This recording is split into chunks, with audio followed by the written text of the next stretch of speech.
Après le football, le théâtre et le cinéma, Eric Cantona a décidé de se lancer dans une nouvelle carrière, toujours dans le milieu artistique. Malheureusement, l'ancien joueur de l'Homme peine à convaincre les critiques. Depuis la fin de sa carrière dans le football, Eric Cantona multiplie les projets. Pourtant, à l'image d'anciens grands joueurs comme Didier Deschamps ou Zinedine Zidane, il aurait pu se reconvertir en entraîneur, mais le natif de Marseille ne fait rien comme tout le monde. Déjà comme joueur, sa personnalité tranchait avec le reste de ses coéquipiers, ce qui a pu entraîner des problèmes avec les supporters ou ses entraîneurs, et il a donc décidé de se tourner vers les arts.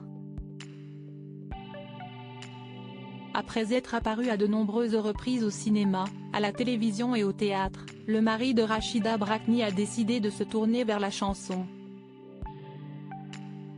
Depuis plusieurs semaines maintenant, Eric Cantona est en tournée entre l'Angleterre et la France avec son premier EP, Il Make My Own Heaven. Après quelques dates du côté de Manchester et de Londres, il est actuellement en France. Passé par sa ville natale, il va se produire ce mardi 14 novembre au Théâtre de l'Atelier, à Paris.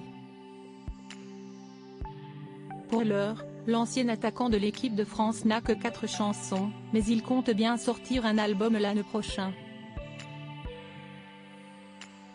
Devenu une véritable légende du côté de Manchester, les places pour son concert se sont vendues en quelques minutes, mais pour les journalistes anglais présents sur place, la prestation de celui que l'on surnomme le King est loin d'être à la hauteur de sa carrière footballistique. Les journalistes anglais attendent avec le King de Manchester dans d'autres circonstances. Eric Cantona aurait pu s'estimer heureux de recevoir des applaudissements polis dans une soirée ouverte aux chanteurs amateurs, avant d'être sorti de la scène par un organisateur mécontent, inquiet que le public le lynche. Lance le critique musical du quotidien The Telegraph, dans des propos rapportés par l'équipe. Même son de cloche du côté de The Independent, où le journaliste fait un parallèle avec le football en imaginant la perspective douloureuse de devoir revoir le concert du Français avec l'aide de la VAR, cet outil qui permet désormais à l'arbitre de revisionner des actions de jeu. Des critiques qui ne vont pas réjouir Eric Cantona, mais il en faudra certainement plus à l'ancien footballeur pour baisser les bras si vite.